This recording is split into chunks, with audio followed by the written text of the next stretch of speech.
Hey viewers, welcome back to our channel.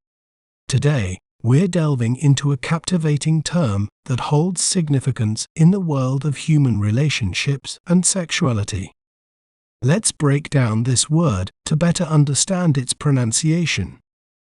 We may pronounce it as intercourse, intercourse, in, tar, cause, intercourse.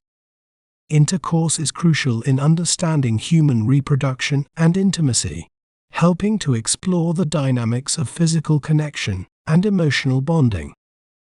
Isn't it fascinating how breaking down a word can make it clearer?